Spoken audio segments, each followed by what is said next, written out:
Pernah nggak sih di antara kalian ngerasa kalau kenyataan nggak sesuai sama harapan dan bikin kecewa? Ada yang galau banget, bahkan nih ada yang maki-maki diri sendiri. Kalau udah kayak gitu, hidup kan jadi nggak semangat. Bahkan lama-kelamaan bisa jadi nih produktivitas kalian bakal menurun. Apalagi kalau kita di lingkungan yang egois banget. Malahan ada yang individualis, annoying, lingkungan negatif. Malahan, maaf nih ya, lingkungan yang destruktif, dimana kasih sayang itu fake banget, bahkan gak ada sama sekali. Bahayanya kalau udah terpengaruh sama lingkungan kayak gini, pengen itu berbagi kasih sayang, tapi malah lupa memberi kasih sayang ke diri sendiri. Ngomongin tentang kasih sayang, kapan terakhir kali lo ngehargain diri lo sendiri? Sebagai manusia sih, gue cenderung negatif ke diri gue sendiri. Kalau sesuatu yang kita lakukan itu gak pas, atau bisa dibilang gagal, kita bakalan ngomel sama diri kita sendiri. Bahkan kita bakal kecewa. Kalau ini terus berlanjut, nantinya lo bakalan benci sama diri lo sendiri. Apalagi hampir semua aspek dalam kehidupan sekarang ini nuntut kita buat selalu tampil sempurna. Contohnya kayak IPK 4,0, nilai tugas yang harus 8, gak mau dihujat, datang tepat waktu, tekanan dosen yang gak mau tahu soal tugas. Iya, itu curhatan gue. Dari contoh curhatan gue yang tadi, ini bakalan nuntut lo lebih keras ke diri sendiri.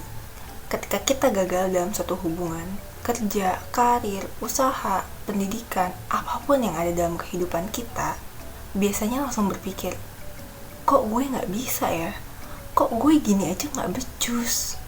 Ini bisa bikin kita menderita, sengsara, dan tidak bahagia. Ada kata-kata dari orang keren nih, dari Karen Armstrong. Ia penulis buku fenomenal. Dia bilang, kita begitu sering menjadi penyebab penderitaan kita sendiri. Kita mengejar berbagai benda, meskipun kita tahu dalam hati bahwa itu gak bisa bikin kita bahagia. Kita membayangkan sebuah masalah akan selesai jika kita mendapatkan pekerjaan tertentu dan mencapai kesuksesan tertentu. Namun mendapati bahwa hal-hal yang kita inginkan itu tidaklah begitu indah. Saat kita memperoleh sesuatu, kita mulai khawatir tentang kehilangan. Kita mulai khawatir tentang kehilangan sesuatu itu.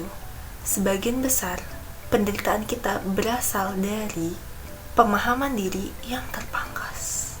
Beberapa di antara kita pasti udah tahu dong tentang self-compassion, tapi masih ada yang nggak tahu kan? Biasanya self-compassion itu bakalan timbul kalau yang pertama, peka sama penderitaan orang lain. Yang kedua, paham gimana caranya ngambil keputusan di saat yang sulit. Yang ketiga, berlaku baik pada diri sendiri dan orang lain.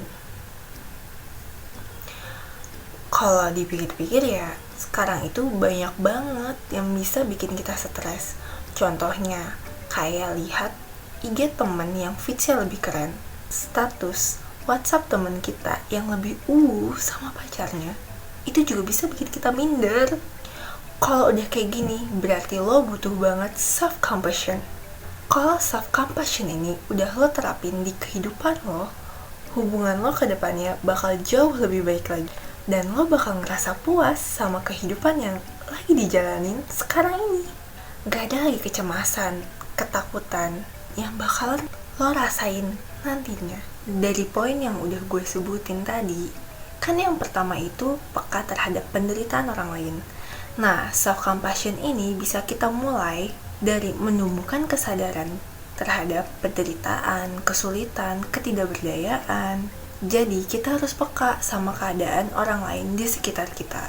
Apalagi nih ya, bagaimana kita memperlakukan diri sendiri adalah cerminan perilaku kita terhadap orang lain. Kalau kita pakai cara self-compassion ini, kita bakal bisa baik terhadap diri sendiri dan juga orang lain. Daripada kita kecewa ataupun gak puas, mendingan kita analisis kenapa kita bisa gagal dan cari tahu penyebabnya biar gak gagal lagi. Jadinya gak harus kesel ataupun kecewa. Kan semua orang pernah menderita, pernah gagal, dan juga pernah mencoba. Kalau sama-sama pernah, ya di mana bedanya? Yang kedua, paham gimana caranya ngambil keputusan di saat yang sulit. Kalau semua orang pernah ngalamin kegagalan, self-compassion, kritik pada diri sendiri waktu kita gagal, itu gak perlu banget. Ngapain kita kritik diri sendiri? Kalau semua orang ternyata pernah gagal.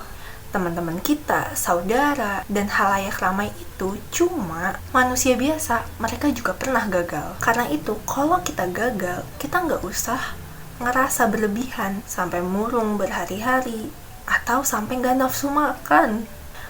Banyak orang yang ngalamin kegagalan itu lebih dari kita. Itu berarti setiap kita gagal, kita punya temen, kita gak sendirian. Kalau udah mikir kayak gitu, kita bakalan bisa cari celah dari kegagalan mereka dan bisa tetap terus bangkit dan berusaha ngambil keputusan dari kegagalan yang kita alamin. Nah, yang ketiga itu bersikap baik terhadap diri sendiri dan orang lain. Kita harus tetap sayang terhadap diri sendiri dan selalu self-compassion kapanpun itu. Di masa gagal, down banget, dikritik sana-sini, dan ngerasa jelek banget, kita harus tetap memilih untuk menyayangi diri sendiri dan selalu bersikap baik pada jiwa dan raga ini, ketimbang harus menghakimi diri tanpa ampun dan mengkritik diri sendiri karena berbagai kekurangan. Self-compassion itu bisa jadi bentuk penghargaan kita terhadap diri sendiri. Ketika lo ngerasa gagal, dan segagal-gagal apapun itu, coba deh pikirin kalau kegagalan itu hasil pengalaman dan dipakai buat pembelajaran biar jadi lebih baik lagi, dan dipakai buat pembelajaran jadi lebih berhasil paham tentang kenapa kita gagal. Kan kita bisa tahu dan berpikir rasional, jadi kita gak depresi lagi. Tapi kita gak bisa mengabaikan rasa sakit begitu aja kan. Kita harus bisa berpikir jernih dan gak overthinking terus. Jadi kita gak akan terjebak sama hal negatif.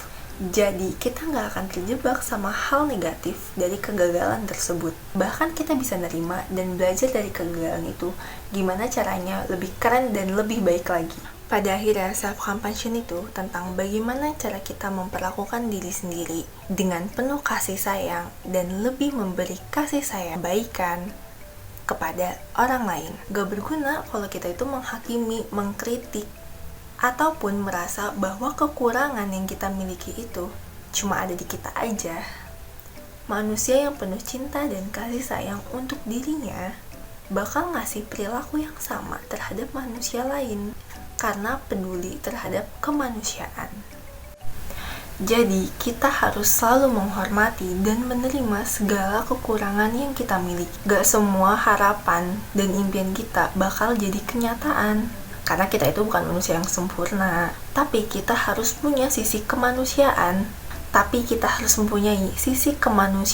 Untuk sama-sama mengangkat derajat, harkat, dan martabat hidup sesama manusia. Kalau ada yang mau berbagi tentang self-compassion ataupun tertarik dan mau bertanya tentang self-compassion, silakan tulis di komentar ya. Dan jangan lupa subscribe buat dapetin info yang terbaru. Dadah!